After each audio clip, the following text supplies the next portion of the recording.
Welcome back नाजरीन, आप देख रहे हैं न्यूज़ टुडे। खालिद मिनहास के साथ हमें ज्वाइन किया है स्टूडियो में जनाब अलियास मजीद शेख साहब ने, एग्जेक्टिव मेंबर हैं Lahore chamber of commerce and industry के, और टेलीफोन लाइन पे हमें ज्वाइन किया है प्रोफेसर खुर्शीद अहमद ने। मुमताज़ इकानमिस्ट हैं, इकानमी पे उनका ख़ास सब्जेक्ट है और उस पर वो बात करते हैं। दोनों साहिबान का बहुत बहुत शुक्रिया हमें ज्वाइन करने का। अलियास मजीद शेख साहब, ये फरमाइए कि आने वाला बजट जो है, आपने सिफारशात भेजी हैं, चैम्बर ने भी सिफारशात भेजी हैं, क्या कहीं से कोई रिलीफ मिलने की इंडस्ट्री को उम्मीद है आपको?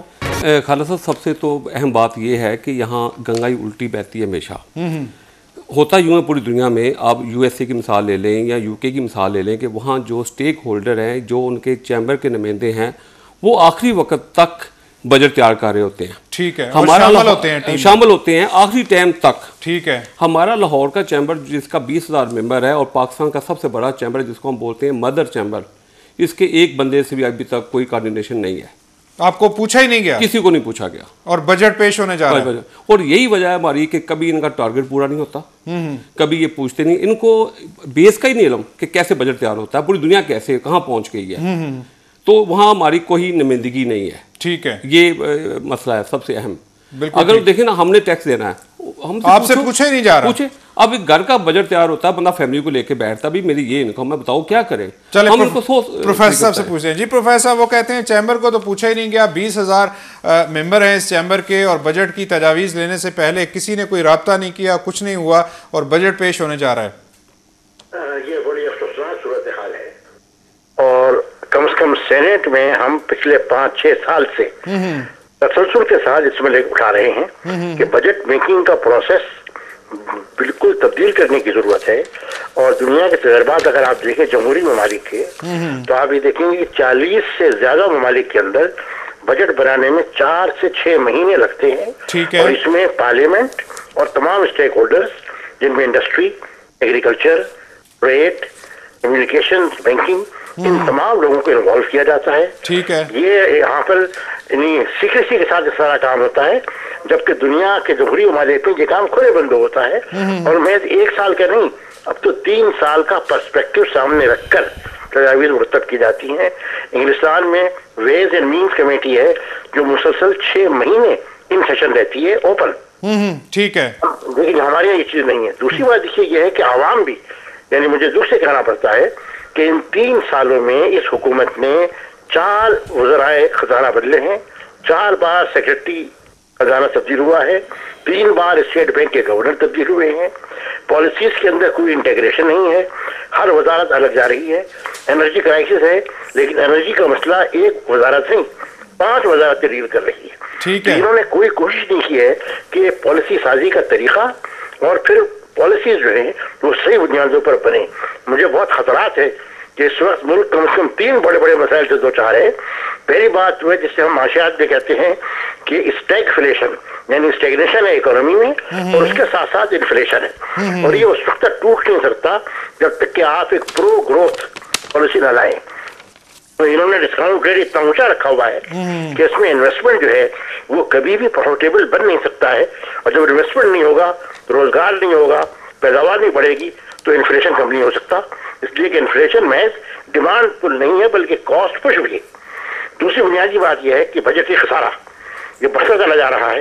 और कोई फिक्र नहीं है इस बात की कि रिसोर्स मोबिलाइजेशन और एक्सपेंडिचर को ड्रास्टिकली काबू में लाया जाए, करप्शन को दूर किया जाए।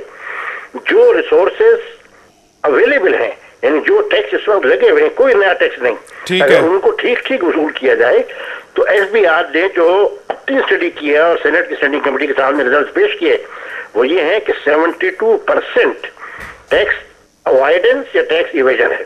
दूसरे अल्फाज में इस वक्त 1580 अरब के टैक्स कलेक्शन है, तो ये तकरीबन 1100 अरब बढ़ सकता है जो मौजूदा टैक्सेस हैं उनको सही सही वसूल करके।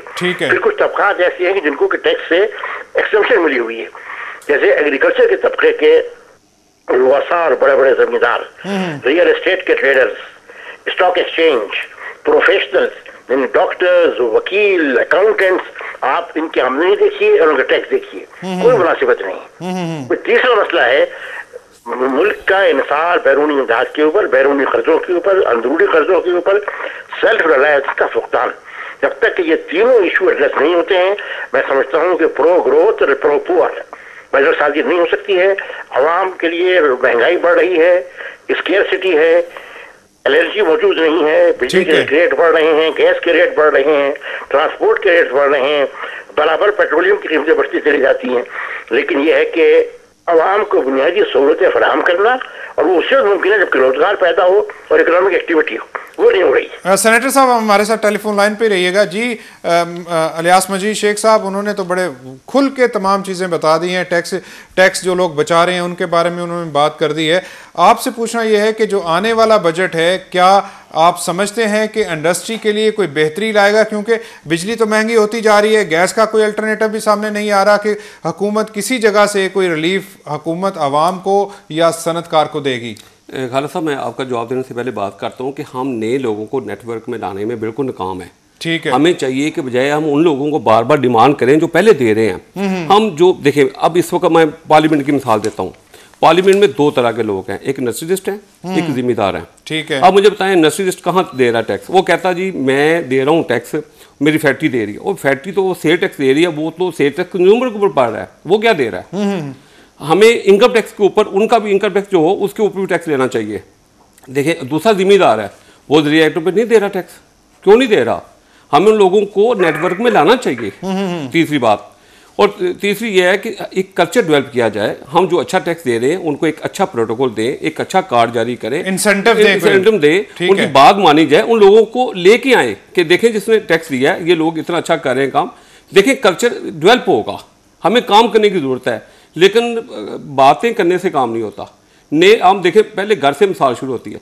पार्लियामेंट हमारा घर है, एक बड़ा घर है, तो ये आए ना, ये लोग बोले ना, ठीक है, टैक्स हम देते हैं, तो काम शुरू हो जाता है। ठीक है सेनेटर साहब, ये फरमाइए कि 600 और 700 के दरमियान, या शायद फिगर इससे भी बहुत ज्यादा है, कि टैक्स जो है ये बचाया जाता है या टैक्स जो है गड़बड़ किया जाता है, आप ये कह लें, और नेट में नहीं आता। जब तक इस चीज को दुरुस्त नहीं किया जाएगा, लोगों का एतमाद कैसे बहाल होगा इस टैक्स के निजाम पे?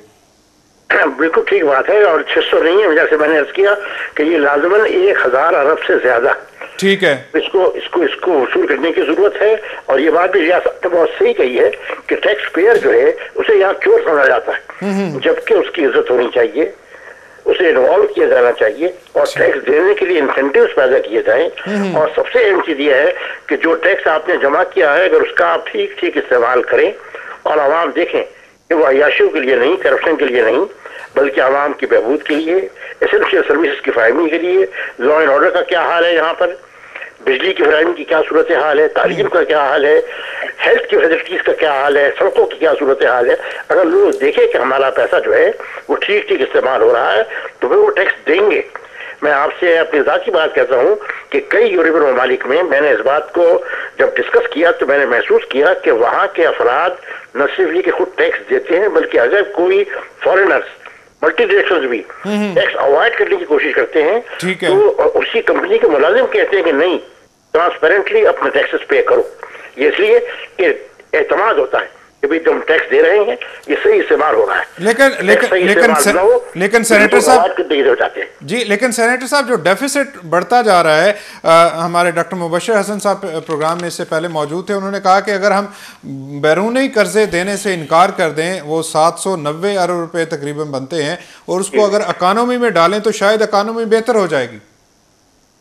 देखिए, ये इतना आसान मामला नहीं है। बिलाशुबा उन्होंने एक अहम नुक्ते की तरफ मुतवज्जे किया है, लेकिन मेरी निगाह में अगर आप बैरूनी कर्जों के सिलसिले में जो कमिटमेंट्स हैं उनको यूनिलैटरली पूरा नहीं करेंगे, तो उसके दूसरे कॉन्सिक्वेंसेस हैं। लेकिन नेगोशिएट किया जा सकता है, डेट रीशेड्यूलिंग, मॉरेटोरियम, ये तमाम मारूफ तरीके हैं, इनको इख्तियार किया जा सकता है, और इनके जरिए भी हम अपने खर्चे को कम कर सकते हैं। लेकिन मैं तो ये कहता हूँ कि जो आपके नॉन डेवलपमेंट एक्सपेंडिचर है, जो आपकी करप्शन है, और जो आप टैक्स वसूल कर सकते हैं लेकिन नहीं कर रहे हैं महज करप्शन की बिना पर या कोलैबोरेशन की बिना पर, अगर ये आप कर लें तो आपका खसारा खत्म हो जाएगा।